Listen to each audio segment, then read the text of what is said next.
What's up, everybody? Nate here, and according to the National Bureau of Economic Research, the United States GDP shrank by 0.9% in Q2 2022. Now, this is the second consecutive quarter of economic shrinking in this country, and more often than not, when we have two consecutive quarters of GDP shrinking in the United States, that typically signals a recession. So the big question on a lot of experts and investors' minds right now is, are we in a recession? Well, the answer is kinda. So today I'm going to break down the numbers from this economic report. I want to go over what this is going to mean for our economy, how we got here, and what this recession could mean for the short-term and long-term health of the United States. All right, so let's break things down. In Q1 2022, US GDP shrank by 1.6%, and now in Q2, GDP shrank by 0.9%. Overall, this is a measure of our GDP, or our gross domestic product. So all of our businesses and our federal government, how much are they buying? How much are they investing? Well, that is showing that this is slowing down. So we're having a broader slowdown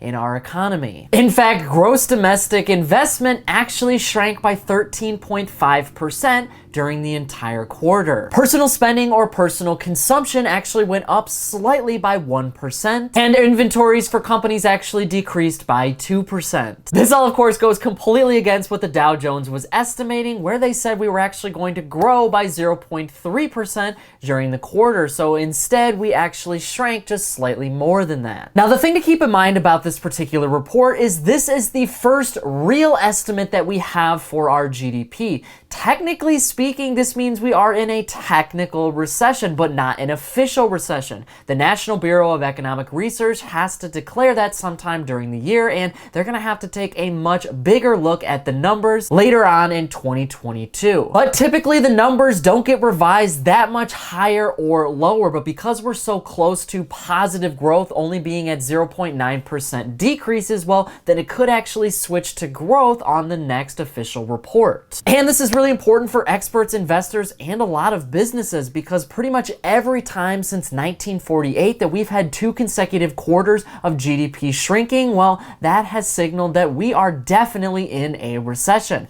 This report pretty much confirms that. But there are a lot of outliers here to talk about when we look at a recession. Right now, Federal Reserve Chairman Jerome Powell actually went before Congress and talked about if we are in a recession.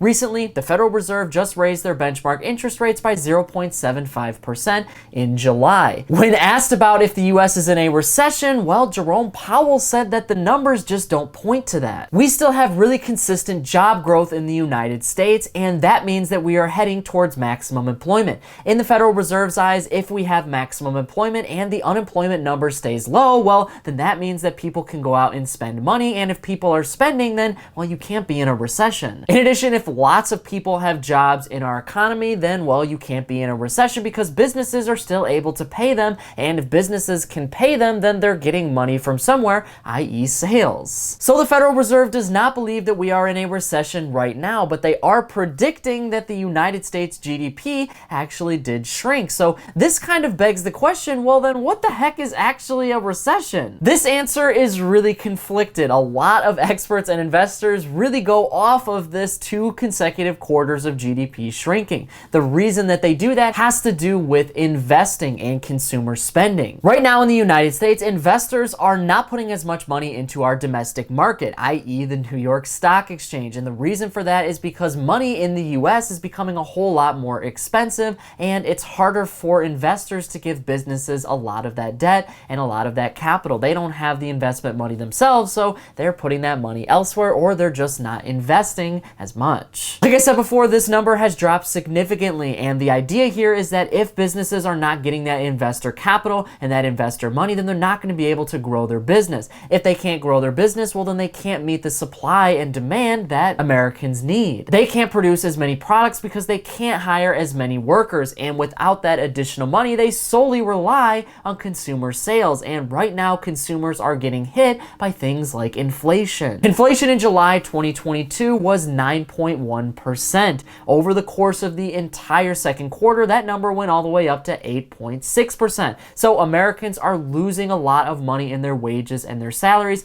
meaning they can't go out and buy as much. Most of that growth that we saw was from the very first part of Q2. We saw consumer spending go up by 1%. So we know that in Q2, consumers were still spending. Inventory was still pretty decent, and the reason for that is because a lot of businesses actually over-ordered things in Q1 and in 2021. They wanted to produce as much as they could because they know that we have supply chain issues and they're not meeting up with demand. That led to a lot of sales, like Walmart and Target admitted that they ordered way too many things, so now they have to try to get rid of it, and people are going out and buying, which is leading to a very slight price reduction in those industries. That is not going to keep up forever though. Businesses are still struggling with this supply and demand issue, and the reason for that is because of the pandemic. As most of us know, in 2020, the world was in the height of the pandemic. Supply lines pretty much shut down, so nothing was getting made. And on top of that, millions of Americans were unemployed and layoffs were happening across every single industry.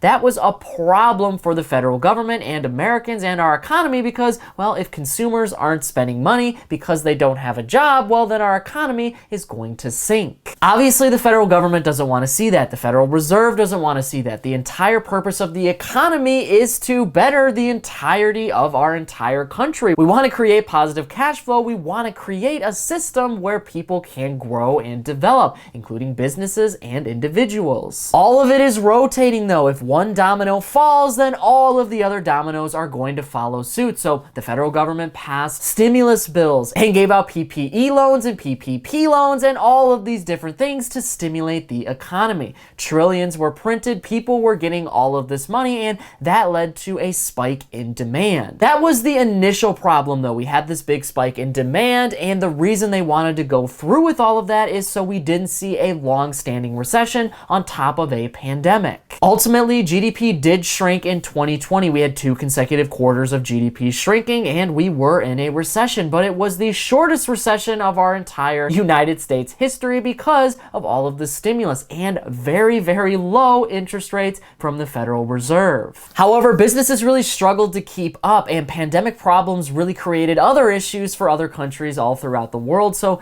we were really behind on supply lines. So it took a very long time for us to get caught up, and even today we're still not completely caught up because we don't exactly know what demand is going to be. Now you're probably thinking, well, what does that have anything to do with a recession? Well, this is because we have really high inflation, and when you have really high inflation, that means that people are not able to go out and buy as many things as they could before because the value of their money is going down. They now need a whole lot more money. That is the biggest symptom of inflation. So consumers slowed down, and now in Q2 2022, businesses are struggling to figure out what that exact equilibrium of supply and demand is. You got to understand that businesses can't overproduce here, because if they do and people don't go out and buy things because prices are way too high, well, now they're going to lose a whole ton of money on all of those products they already produced. So they aren't producing enough on purpose. Literally, businesses don't want to overproduce here. They're slowly building up their inventories, and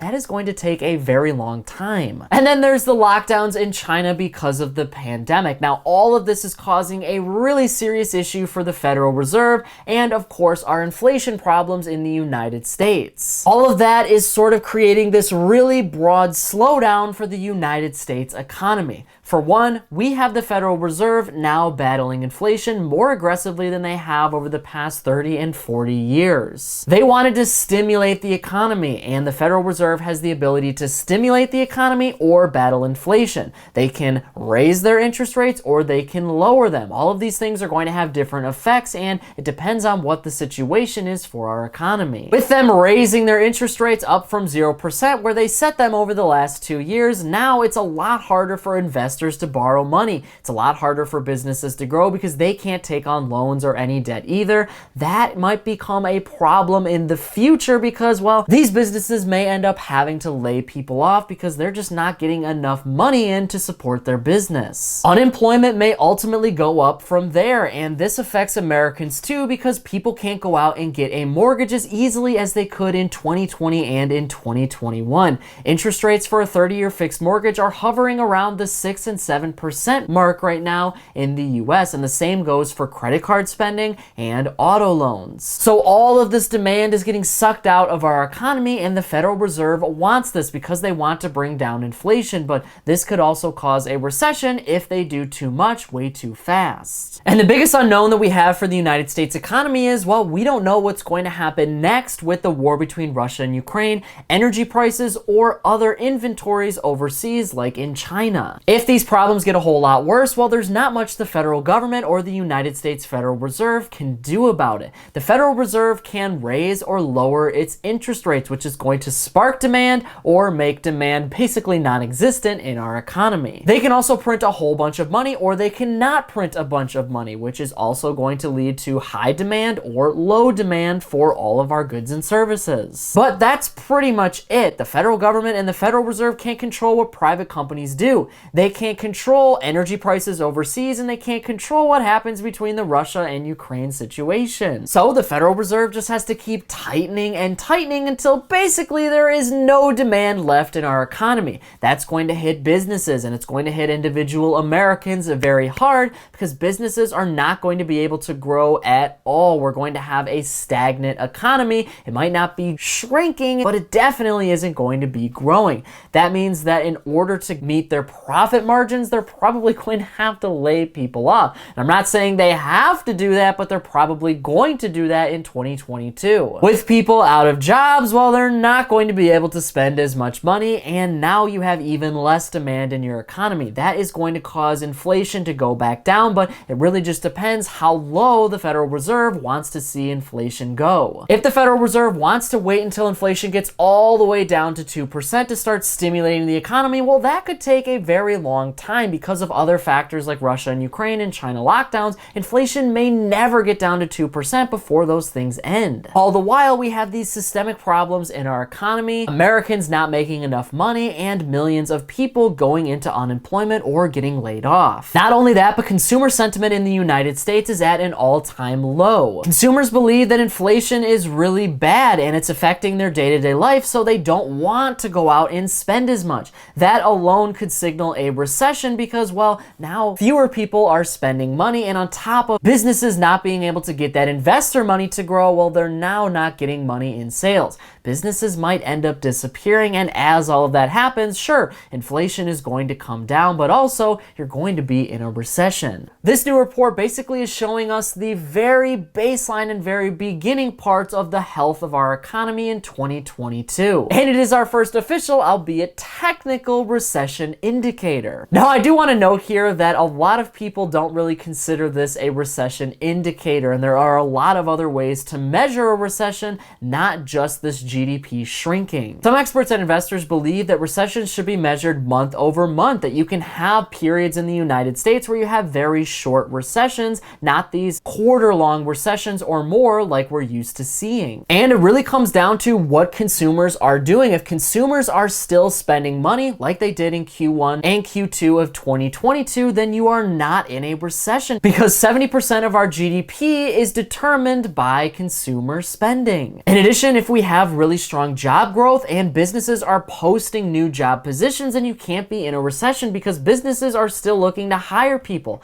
And that is something that we have seen in Q2. Businesses are still posting jobs and they're not really laying off people en masse just yet. We have seen a ton of companies start to lay people off, and that could get worse, but as of right now, this is not a systemic issue. So this is why it is extremely important that you kind of have to take the numbers with a grain of salt. If you just look at the numbers, then technically we are in a recession right now, but there is a lot of other things going on in our economy. Wall Street at this particular moment does not believe that we are in a recession, but that we could see one within the next year or so. But we do want to keep an eye on all of these things like jobs and unemployment and investor interest, and of course course, consumer spending. If all of these things start to go down in unison, well, then that's going to paint a pretty clear picture for the federal government and for our economy. We will be in a recession. So are we in a recession right now? Well, like I said before, kinda. We just don't have all of the official numbers right now, but things are definitely not looking good for the United States economy. But now I want to hear from you on this issue. What do you think about the United States economy and this brand new report saying that we have 2 consecutive quarters of GDP shrinking and that we're in a recession, technically? Whatever your thoughts are, leave a comment below before you go. But that is it for today's business and financial news breakdown. Thank you so much for watching. If you want to stay up to date with all the top business and financial news from around the country, our team puts together a free daily newsletter, and you can subscribe to it by clicking the link in this corner right here. And if you want to stay up to date with me and everything else happening in the business and financial world, I'm putting out updates 7 days a week over here on this channel, and I've actually got another one ready for you right here, so be sure to check that out before you go. That is it for me, everybody. Be kind out there, and I'll see you all in the next one.